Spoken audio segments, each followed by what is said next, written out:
जब कुरुक्षेत्र की उग्र धूल से भरी रणघोषों से कांपती भूमि पर अर्जुन अपने ही बंधु बांधवों गुरु द्रोणाचार्य, पितामह भीष्म, कौरव बंधुओं और परिचित योद्धाओं को अपने सामने खड़े देखकर कांपने लगे। उनका शरीर दुर्बल होने लगा, उनके हाथों से गांडीव ढीला पड़ने लगा और वे गहरे शोक, मोह और करुणा में डूबकर रथ पर ही बैठ गए। तब भगवान श्री कृष्ण, जो केवल सारथी नहीं बल्कि उनके जीवन के दिव्य मार्गदर्शक थे, अत्यंत शांत किंतु अदृश्य शक्ति से भरे स्वर में बोले, हे अर्जुन, यह दुर्बलता तुम्हें शोभा नहीं देती। यह न तो कर्तव्य है, न कीर्ति, न वीरता। तुम इस क्षुद्र दैन्य को त्याग दो। उठो, तुम्हारा क्षत्रिय धर्म तुमसे युद्ध की मांग कर रहा है। अर्जुन कहते हैं कि उनका मन भ्रमित है, वे धर्म अधर्म नहीं पहचान पा रहे। वे कृष्ण के शिष्य बनकर कहते हैं, आप मुझे मार्ग दिखाइए। और तभी कृष्ण उस अनंत ज्ञान का परम द्वार खोलते हैं जो मनुष्य को काल से परे ले जाता है। वे कहते हैं, तुम जिस शरीर को मारने या बचाने की बात कर रहे हो वह नश्वर है, मिटने वाला है, परंतु आत्मा न जन्म लेती है न मरती है। आत्मा अग्नि से नहीं जलती, जल से नहीं भीगती, वायु से नहीं सूखती। वह अजर अमर शाश्वत है। जैसे मनुष्य पुराने वस्त्र त्याग कर नए वस्त्र धारण करता है, वैसे ही आत्मा एक शरीर छोड़कर दूसरा शरीर धारण करती है। इसलिए तुम किसी को मारते नहीं और कोई तुम्हें मार नहीं सकता। मृत्यु तो केवल परिवर्तन है। इस सत्य को जानने वाले कभी शोक नहीं करते। जन्म और मृत्यु तो प्रकृति का चक्र है जिसे न कोई रोक सकता है न बदल सकता है। इसलिए युद्ध से भागना धर्म नहीं, कर्म से पलायन कायरता है। कृष्ण कहते हैं, हे अर्जुन, सुख दुख, लाभ हानि, जय पराजय सब इंद्रियों के विषय हैं। ये शरीर की प्रतिक्रियाएं हैं। आत्मा इनसे अछूती है। जो इन द्वंद्वों के पार हो जाता है वही मुक्त होता है। और फिर कृष्ण स्थित प्रज्ञ की महिमा बताते हैं। जो व्यक्ति सुख दुख में समान, प्रशंसा निंदा में समान, लाभ हानि में स्थिर, आकर्षण विकर्षण से रहित, मन से शांत और बुद्धि से अडिग हो जाता है वही स्थित प्रज्ञ है। उसका मन जैसे शांत जल में स्थिर दिए की लौ, अचल अविचल। उसके इंद्रियों पर उसका नियंत्रण है। इंद्रियां उसे खींच नहीं पाती। कृष्ण बताते हैं कि इच्छा से आसक्ति पैदा होती है, आसक्ति से क्रोध, क्रोध से मोह, मोह से स्मृति का नाश, स्मृति के नाश से बुद्धि का विनाश और बुद्धि के विनाश से मनुष्य का पतन। इसलिए सबसे पहले इंद्रिय संयम आवश्यक है। संयम का अर्थ दमन नहीं बल्कि जागरूकता है। जहां मन समझता है कि इंद्रियों के पीछे भागना विनाश का मार्ग है, और जब मन संयमित होता है तब मनुष्य सत्य को देख पाता है। कृष्ण कहते हैं, कर्म करना तुम्हारा धर्म है, लेकिन फल की चिंता करना तुम्हारा अधिकार नहीं है। फल की इच्छा से मनुष्य बंध जाता है, फल का त्याग उसे मुक्त कर देता है। यही कर्मयोग का आरंभ है। जब व्यक्ति कर्म करता है परंतु मैं कर रहा हूं यह अहंकार नहीं पालता, तभी वह मुक्त होता है। अर्जुन को समझाते हुए कृष्ण कहते हैं, युद्ध करो, लेकिन युद्ध में अहंकार, राग, द्वेष, क्रोध, मोह मत लाओ। केवल कर्तव्य करो। जैसे संसार अपना कार्य करता रहता है, सूर्य उगता है, चंद्र चलता है, वायु बहती है, सब अपनी गति में बिना स्वार्थ। मनुष्य को भी उसी निस्वार्थ भाव में कर्म करना चाहिए। कृष्ण आत्मा का विस्तार पूर्वक वर्णन करते हुए कहते हैं, आत्मा सब में एक है, न किसी की मित्र न किसी की शत्रु।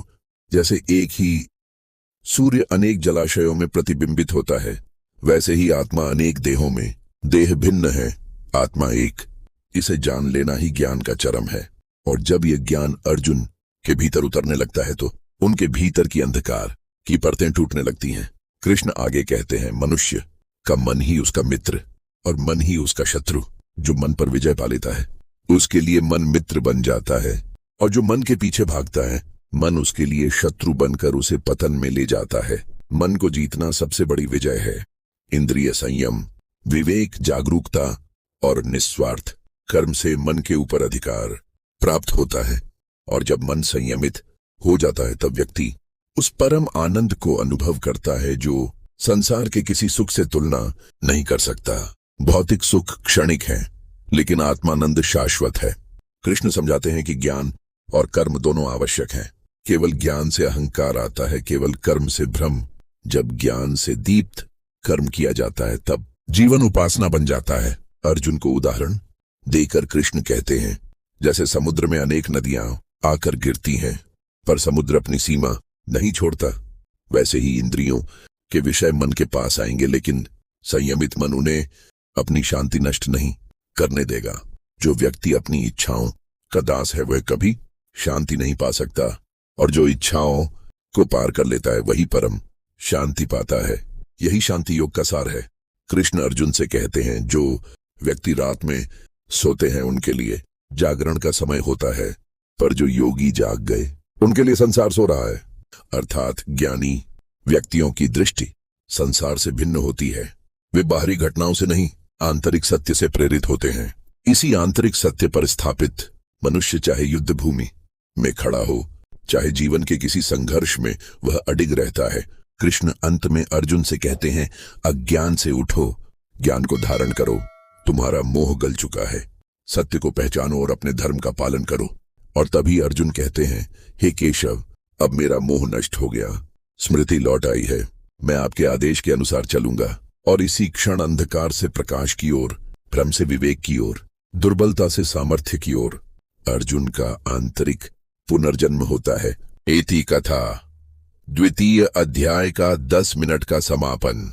और अंत में जब हम पूरे द्वितीय अध्याय पर दृष्टि डालते हैं तो ऐसा प्रतीत होता है मानो भगवान कृष्ण केवल अर्जुन को नहीं बल्कि हम सबको जीवन के सबसे गहरे सत्य दिखा रहे हों। वे हमें याद दिलाते हैं कि हमारी असली पहचान शरीर से नहीं, आत्मा से है।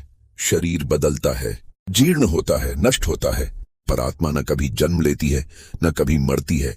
और जब यह समझ मन में बैठ जाती है तब जीवन के सारे भय, सारा मोह, सारा शोक धीरे धीरे पिघलने लगता है।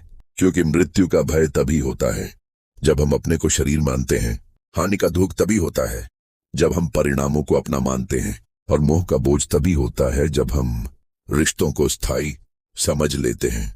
कृष्ण अर्जुन को बताते हैं कि जीवन का कर्तव्य सबसे बड़ा धर्म है।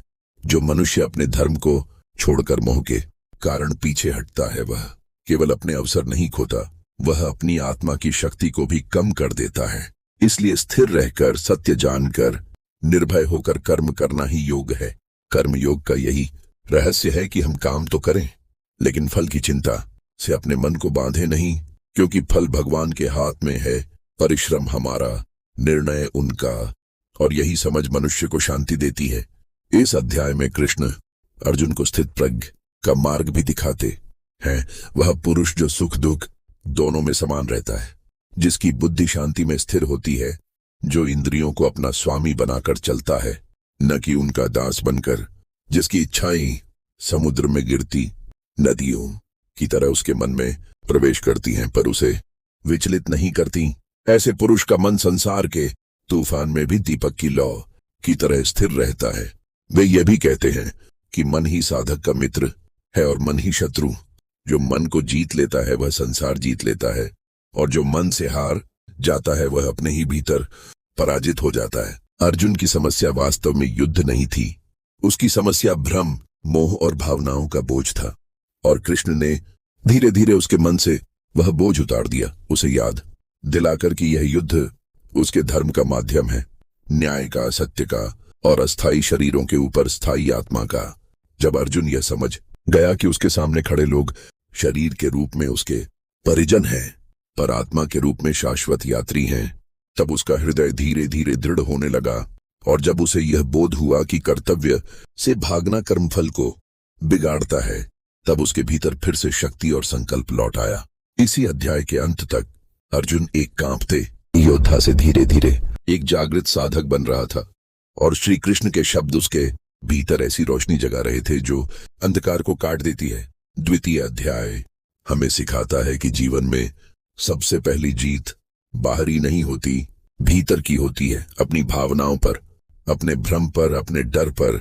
और जब मन स्थिर हो जाता है तब कठिन से कठिन परिस्थिति भी सरल लगने लगती है। यही कारण है कि यह अध्याय पूरी गीता की रीढ़ है, क्योंकि यहीं से मनुष्य अपने वास्तविक स्वरूप आत्मा की ओर यात्रा शुरू करता है। और उसी यात्रा का नाम है योग, उसी स्थिरता का नाम है ज्ञान, उसी निडरता का नाम है कर्म, और उसी समर्पण का नाम है भक्ति। इति कथाइकने द्वितीय अध्याय उपदेश रेई समापन। जे मनुष्य के भीतरेर अस्थिरता थे के स्थिरता, दैहिक मोह थे के आत्मज्ञान, भय थे के साहस, आर संशय थे के निश्चय पथे निये जाए।